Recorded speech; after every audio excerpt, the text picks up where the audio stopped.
Hello, and thank you for watching the City of Berkeley's 2023 State of the City Address. I'm Mayor Bridget Dean, and I am so excited to tell you all about the accomplishments we've achieved in 2023 and where we're going in 2024. As you may know, Berkley celebrated our community's 100th birthday this year with special activities driven by our Berkley Historical Museum. Residents still have the opportunity to order a custom display plaque from the museum to commemorate 100 years of Berkley and the unique history of their own home. Presentations and programs on a variety of topics surrounding the history of Berkley were offered for all ages this year.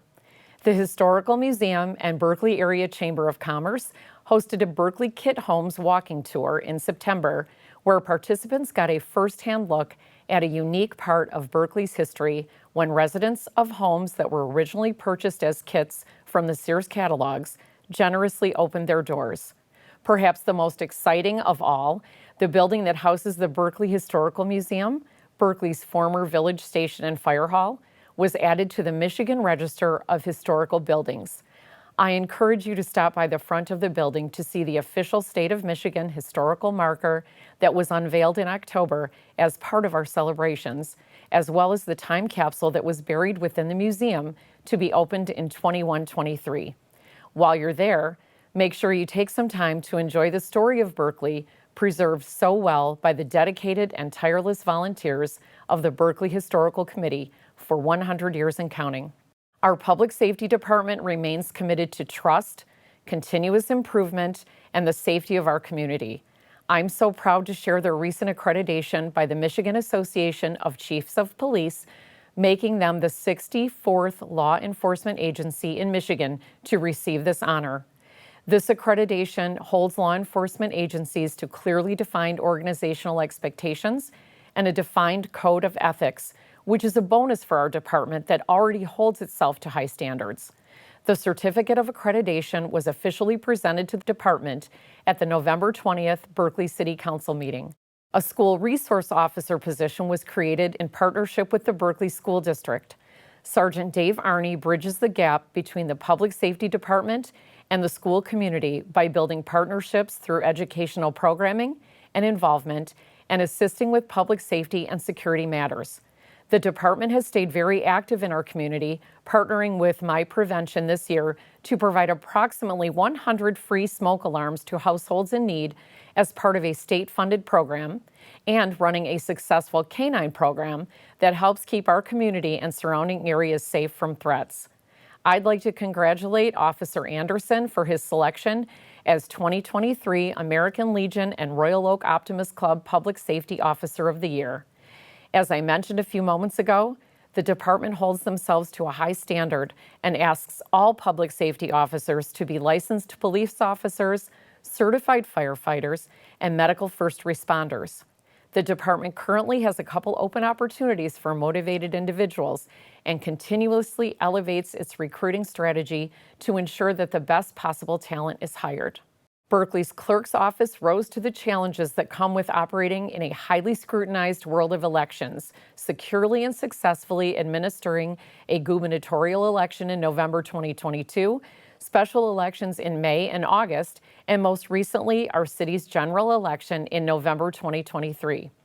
During the August special election, Secretary of State Jocelyn Benson honored Berkley with a visit to thank our election workers, City Clerk Victoria Mitchell and Deputy City Clerk Rachel Patterson.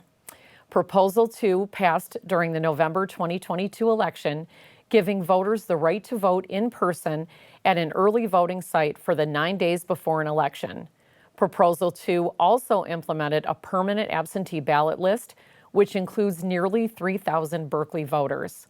The clerk's office worked hard in partnership with Oakland County and the cities of Huntington Woods, Oak Park, and Pleasant Ridge to establish an early voting center at the Oak Park Community Center. The Berkley Public Library continues to be an invaluable community resource, providing library card holders with a wealth of knowledge and opportunities to participate in fun programs. New this year was the establishment of a vinyl record collection, which means you can now borrow your favorite record and a portable player to listen to it. The library's popular Wi-Fi hotspot lending program continued this year with great feedback from the community, and thousands of free COVID tests and protective face masks were distributed. I'd like to take a moment here to recognize and congratulate Karen Endress, longtime library secretary, for her retirement this year after 44 years of service to the city. The library had a record year that included checking out more than 200,000 items. As we head into 2024, the library will take the opportunity to invest time and resources into core service offerings, focusing on maintaining the standard of excellence that they have provided to our community since 1928. Berkley's Community Development Department has been busy implementing the community's vision for our city. Over the past year, the department successfully completed and implemented downtown design guidelines to ensure high-quality developments and redevelopments in our downtown. The Downtown Master Plan was also implemented based on community input, and the process updates and improvements for area businesses were completed.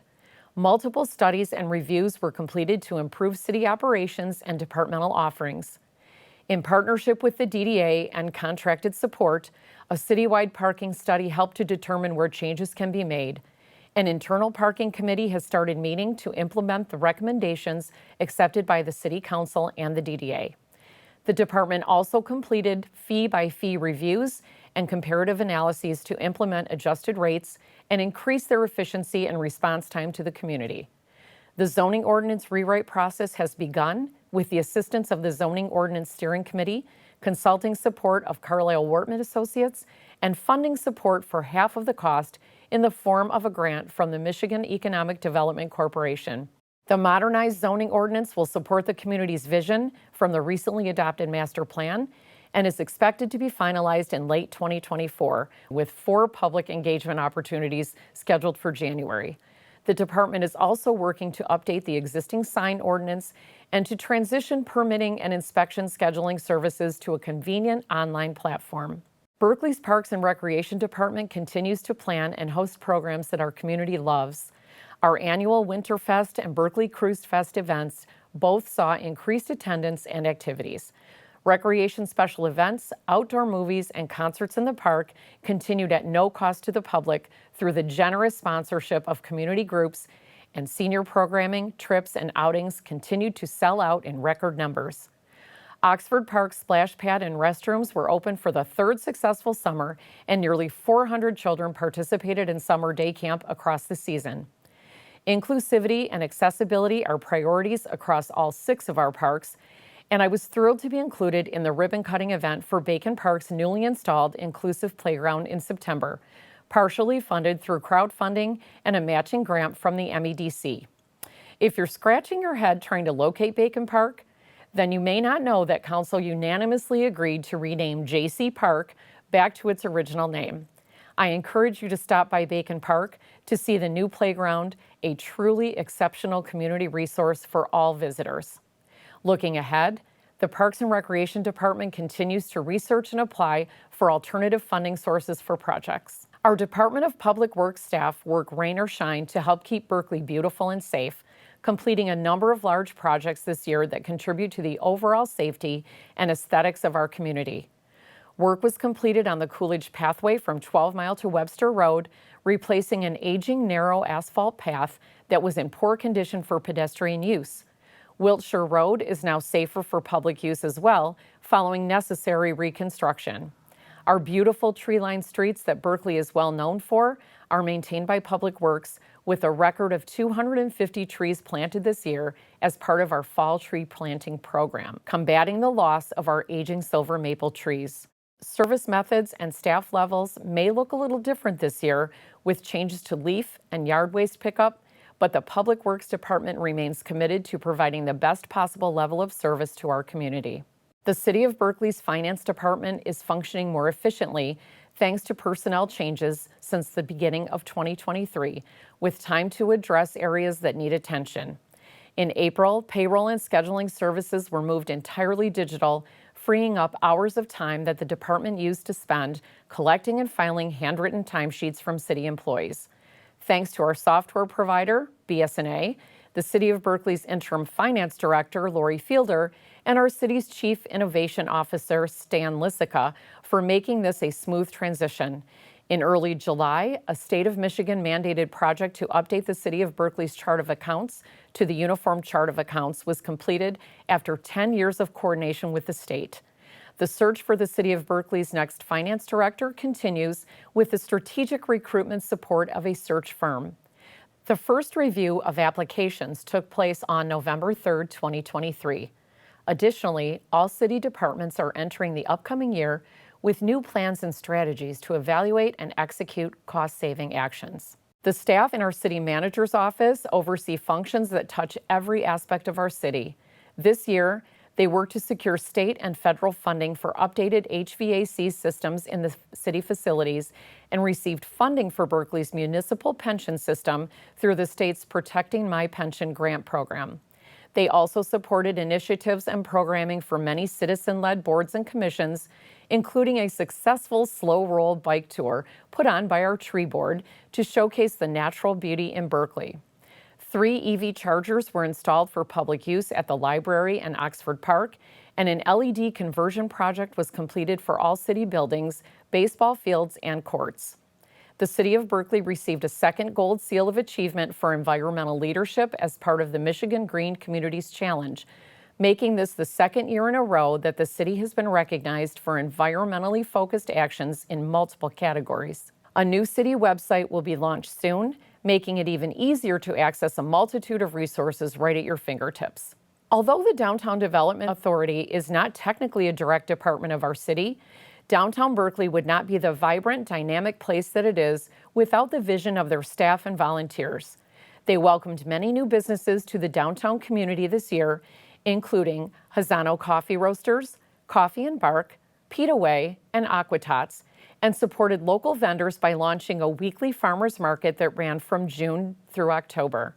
I feel like every time I look up, a beautiful new mural has been completed in our Art Space Community Plaza featuring work from Berkeley High School students and alumni was completed through partnership between the DDA, our city, and the Berkeley School District. I'd like to congratulate DDA Executive Director Mike McGinnis on his selection as an Oakland County 40 Under 40 honoree this year, and am proud to announce that our downtown district was reaccredited as a National Main Street community and an Oakland County Select Level downtown. Berkeley Pride, presented by the DDA, returned this summer for its second year with added activities and increased participation. And of course, there's no bones about it, the third Downtown Berkeley season has been an absolute success, with hundreds more skeletons lining our streets and spooky fun for everyone. The season culminated with free trick-or-treating at downtown businesses and a monster mash block party on Coolidge again this year. Some exciting things to look forward to in downtown Berkeley are the creation of an outdoor social district on 12 Mile, the completion and grand opening of Bombshell Treat Bar, and safety and aesthetic improvements throughout both Coolidge and 12 Mile. In closing, I thank you for your time. As our city manager put it so well to me the other day, the state of our city is tough, smart, and resilient. I couldn't agree more. And I'm so proud of the passion and dedication to Berkeley that our city council, staff, and volunteers show through their actions every day. Thank you.